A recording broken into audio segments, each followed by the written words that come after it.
أما بعد فأيها الأمهات والمسلمات والأخوات الكريمات، أهلا وسهلا ومرحبا بكم في هذا المجلس لنفهم الإسلام. والآن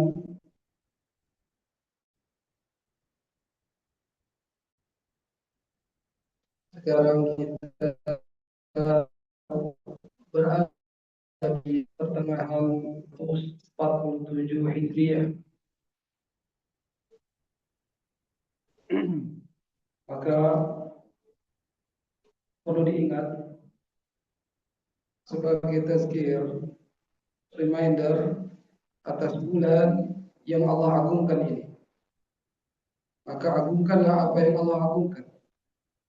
Karena Dzulqa'dah merupakan satu di antara 4 bulan haram,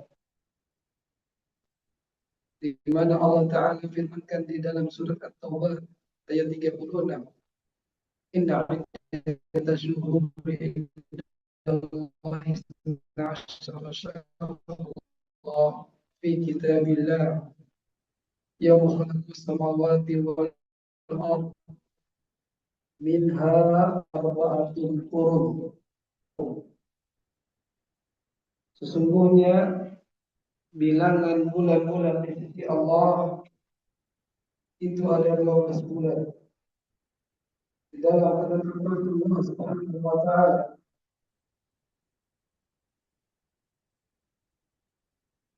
hari di mana Allah menciptakan langit dan bumi.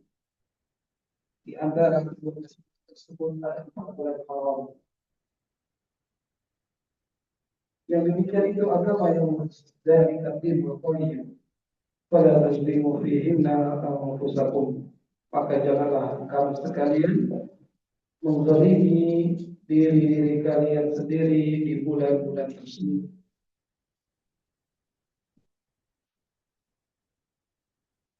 Allah tidak menyebutkan 4 bulan haram, juga 12 bulan yang Allah ciptakan sebelum penciptaan Adam.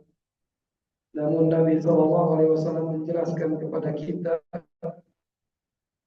bahwasanya dalam hadis yang sahih diriwayatkan oleh Imam Bukhari, Nabi SAW bersabda, hadis dari Abu Bakar radhiyallahu anhu, Inna zaman qad istadara ka hay'atihi yawma khalaqas samawati wal ardh as-sanatu isna asyara syahra minha arba'atun hurum salasatun mutawaliyat Dzulqa'dah wa Dzulhijjah wal Muharram wa Rajab Mudhar allazi baina Jumada wa Sya'ban.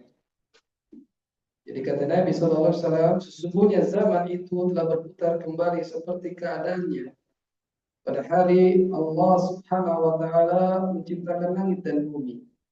Setahun ada 12 bulan, di antaranya ada 4 bulan haram.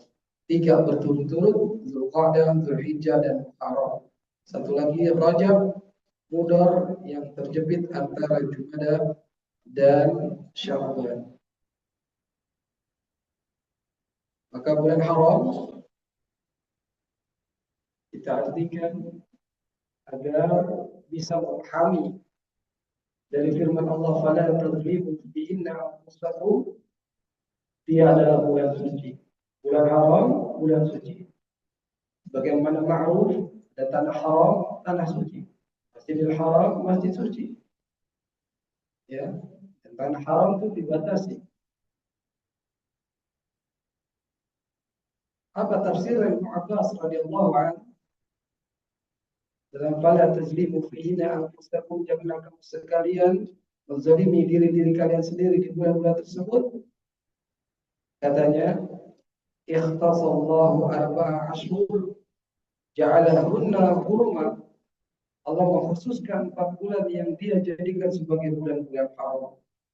Wa 'azzama hurmatihim, dan dia mengagungkan kehormatan-kehormatannya. Wa ja'ala dzamba fihinna 'azam. Allah menjadikan dosa yang dilakukan di dalamnya lebih besar lebih berat, artinya dosanya akan berlipat ganda bagi siapa saja yang melakukannya sengaja. Wa ja'ala 'amal shalih wal ajr, dan sebaliknya menjadikan amal soleh serta pahala di dalamnya lebih besar. Dikeluarkan oleh Al-Imam Tabrani di dalam tafsirnya. Maka dari firman Allah Subhanahu wa taala dan penjelasan Ibnu Abbas radhiyallahu anhu sekali dengan tema kita hari ini, melanjutkan dari kitab Ad-Dawa Dawa, penyakit dan obatnya, karya Imam Ibnu Qayyim Al-Jauziyah rahimahullah taala, yaitu dampak negatif maksiat dan dosa. Namun sebelum masuk ke fasal ini, ada fasal yang kita akan lanjutkan dari pertemuan terakhir tentang hal-hal yang kita ada syarat di dalam berharap kepada Allah Subhanahu wa taala, di mana bagian tersebut adalah juga bagian yang terpenting untuk kita pelajari, dan insya Allah taala hal tersebut merupakan adanya faidah, adanya manfaat-manfaat buat kehidupan kita. Umatillah azza wa jalla yakum, perlu diperhatikan dalam adab majelis supaya kita dapat naungan, dapat sakinah, ketenangan yang malaikat pun datang ke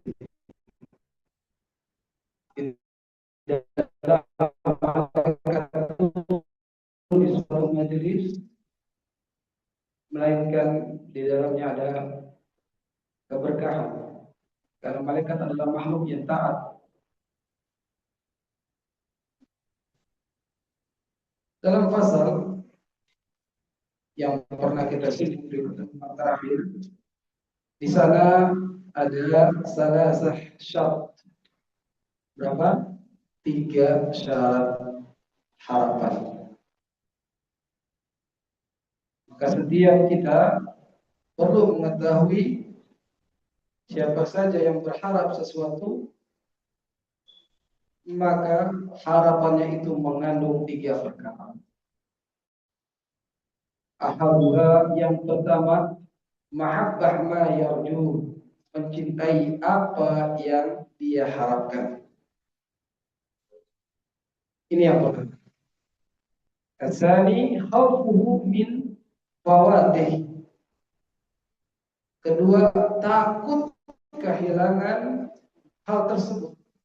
Wasalis, dan yang ketiga, sa'yuhu fi tahsilihi bihasabil imkan, yaitu yang ketiga berusaha untuk meraihnya sesuai kemampuan. Saya ulangi, syarat harapan ada 3. Satunya mencintai apa yang harapkan, kedua takut kehilangan hal tersebut, dan yang ketiga bersungguh berusaha dalam sesuai kemampuan. Adapun harapan yang dia salah satu itu namanya al-amani.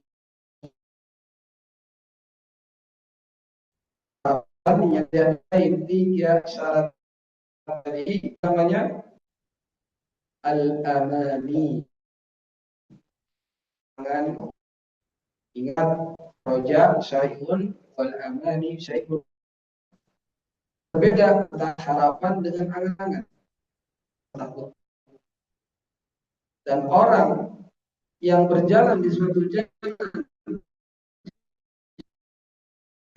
takut ditinggal, maka apa? Ia akan memperhatikan karena khawatir, ya misal bukan yang masuk sekolah misalnya, dan dia tatkala melihat waktunya akan apa akan habis atau akan bunyi bel, dia akan ini sebagaimana yang disabdakan Nabi Shallallahu Alaihi Wasallam,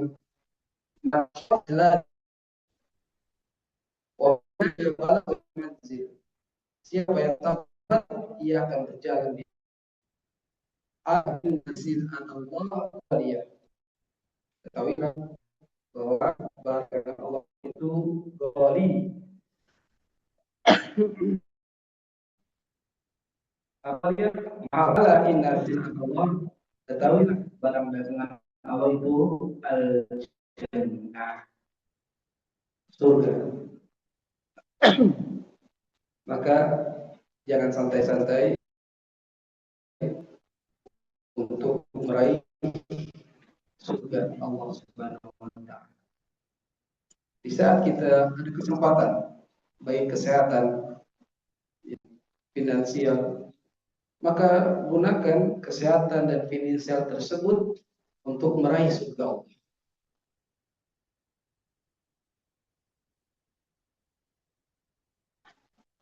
Nah,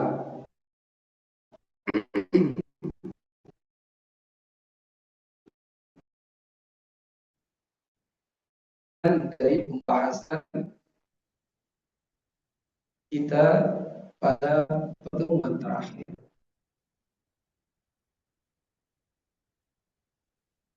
saya akan beberapa hal yang ini penting buat kita. Ya, saya redaksi pada apa yang Allah menggambarkan ahli kebahagiaan bil ihsan ma'al khauf. Allah menggambarkan ahli kebahagiaan dengan berbuat ihsan, yaitu dengan khauf, rasa.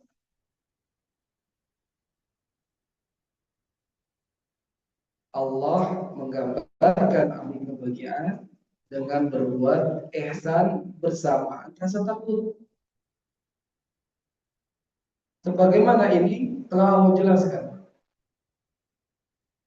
Walladzina yasiluna ma amarallahu bih an yusala wa yakhshawna rabbahum wa yakhafuna su'al hisab. Dalam surat Al-Qur'an ayat 21.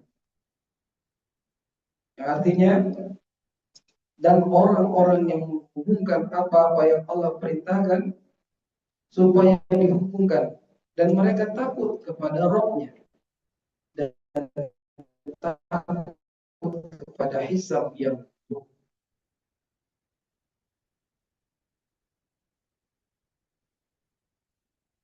ini dia. Allah menggambarkan orang-orang celaka dengan berbuat buruk disertai rasa aman. Kalau orang yang menggambarkan alih kebahagiaan, dia itu melakukan rasa takut. Allah menggambarkan orang-orang celaka yang mereka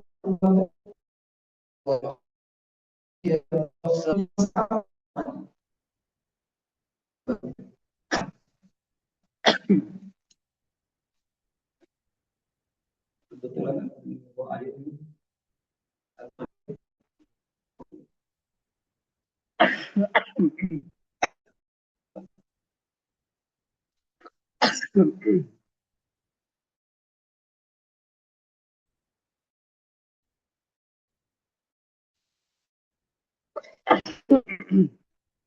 ya, betul.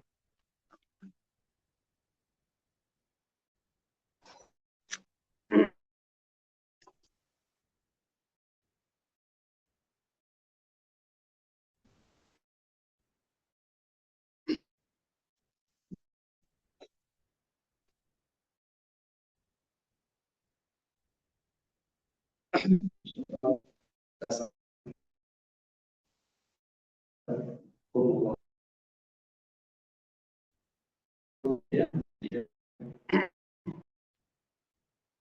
medianya tapi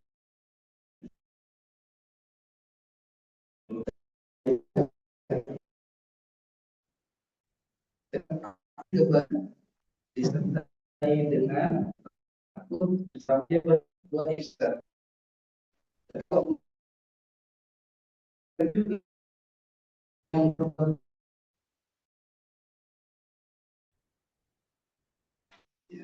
Yang orang melakukan keburukan.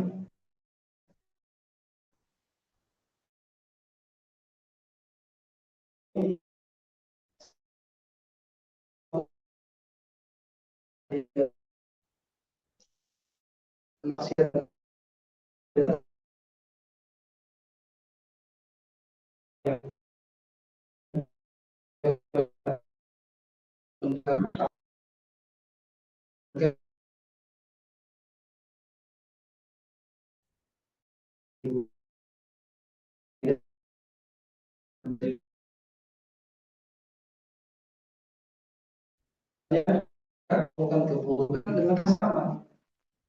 Ya, namun kami mengabaikan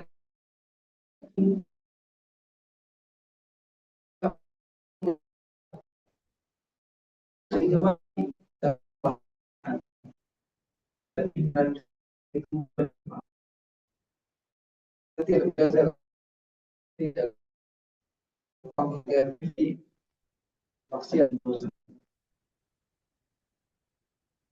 Coba kita perhatikan ahwal sahabat, keadaan kita akan dapati mereka itu sangat bersungguh dan amat yang sama. Sebagaimana Allah firmankan, "Ayyakhifa bikum janibal bar aw yursila 'alaikum hasiban thumma la tajidu lakum wakila."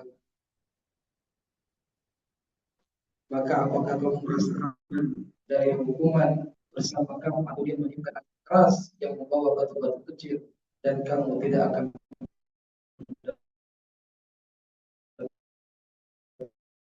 mendapatkan seorang bagi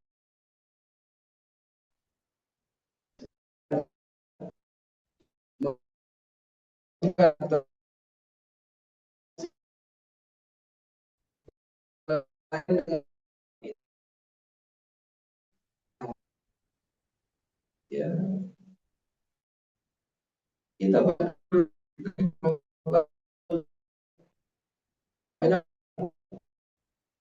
ya kenapa sama kesalahan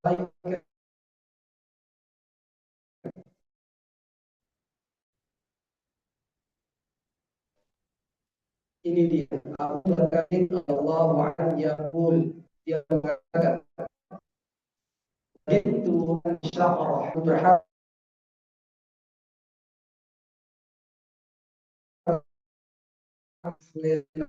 di sisi seorang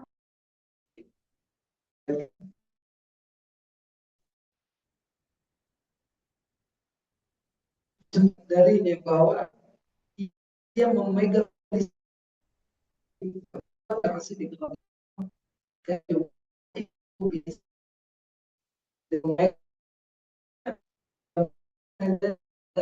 al-mawarid inilah yang telah menjerumuskan berbagai kebinasaan.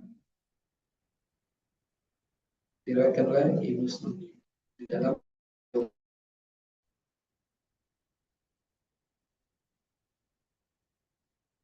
ini lisan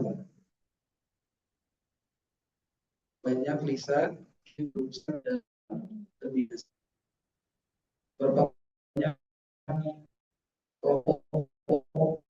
berikut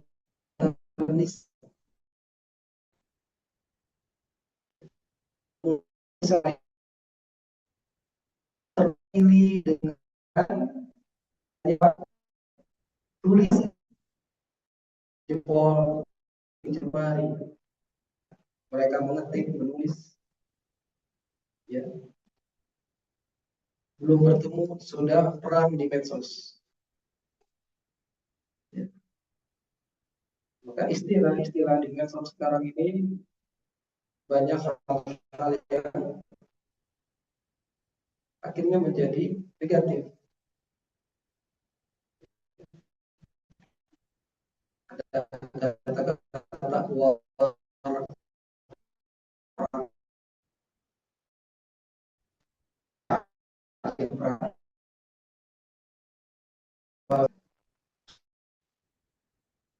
sesungguhnya, sehingga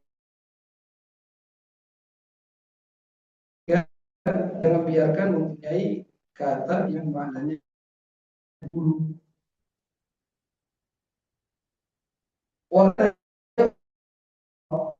Abu Bakar Siddiq radhiyallahu anhu banyak sekali menangis sehingga dia katakan, menislah kalian bisa menangis maka pura-puralah menangis. Oh Ahmad di dalam Az-Zuhd.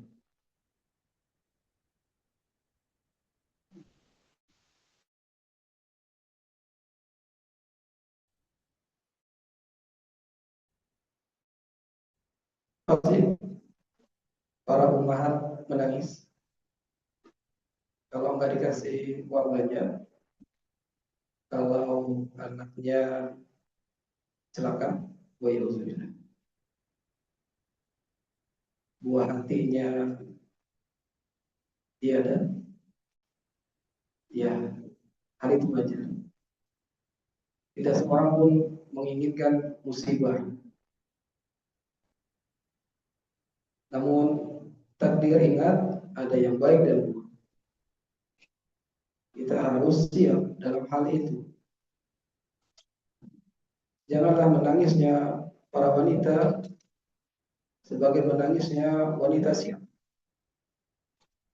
dalam meratapi musibah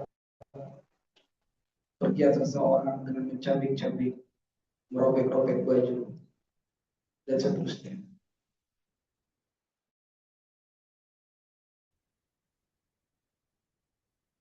Namun yang dilakukan Abu Bakar As-Siddiq menangis karena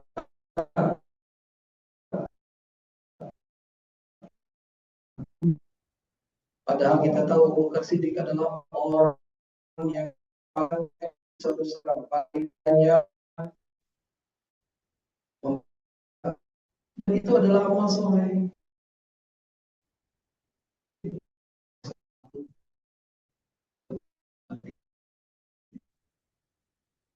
Kalau amalan karena itu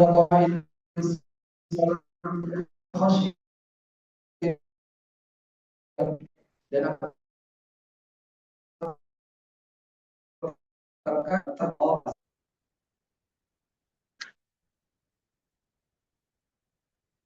seolah-olah akan seperti batang kayu karena takut pada Allah. Ini adalah dari khulafah.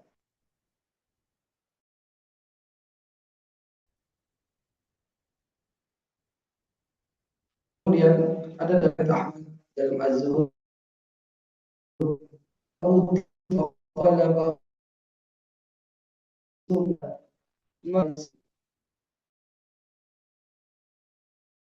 didatangkan kemudian berkata, maaf,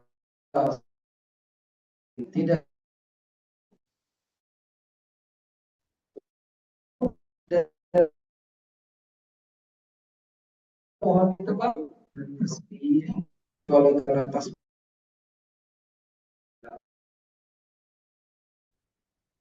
hewan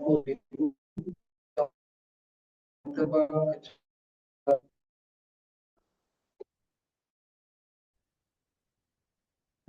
berapa banyak burung-burung yang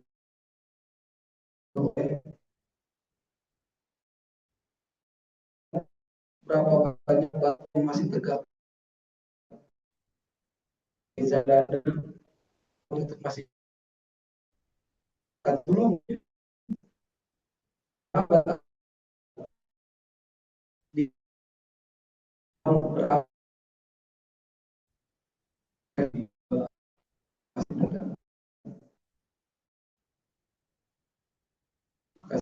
untuk beragama atas firman Allah Subhanahu wa Ta'ala.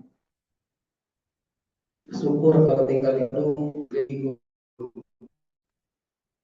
pergi dalam alam hayat.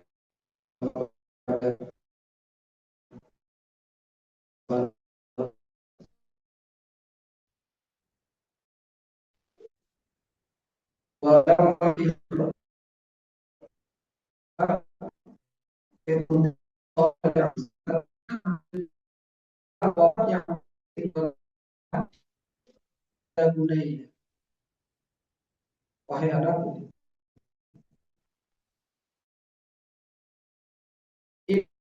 ini asabtu min al-mus.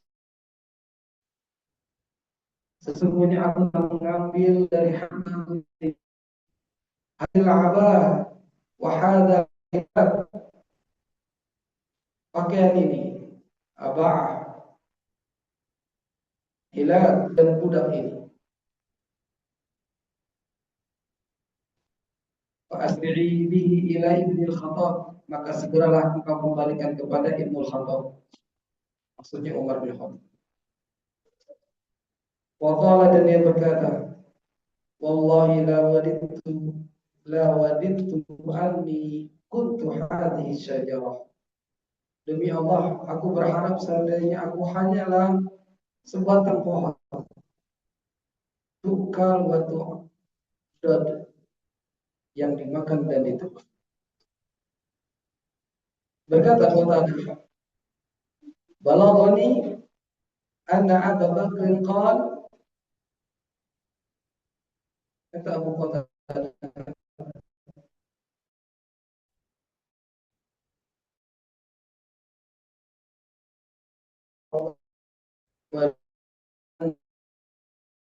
ini ad-dawa, seandainya aku hanyalah tumbuhan hijau yang dimakan oleh hewan.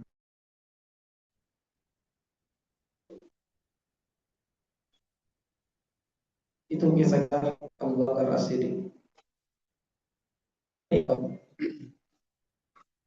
Orang surah At-Tur, dia membaca surah At-Tur. Apa artinya At-Tur? Bukit 7. Inna adaba rabbika lawaqi', sesungguhnya azab pasti terjadi.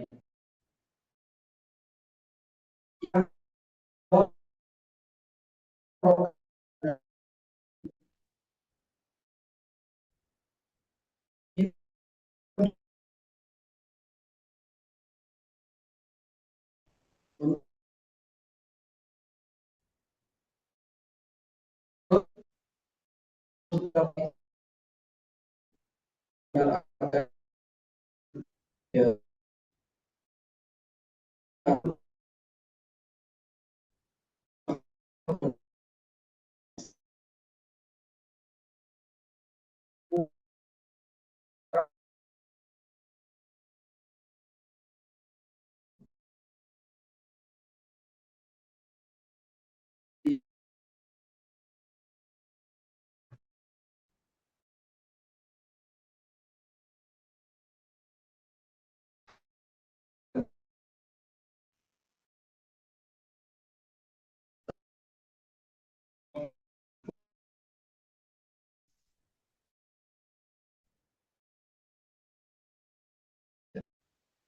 menyentuh kita untuk menangis.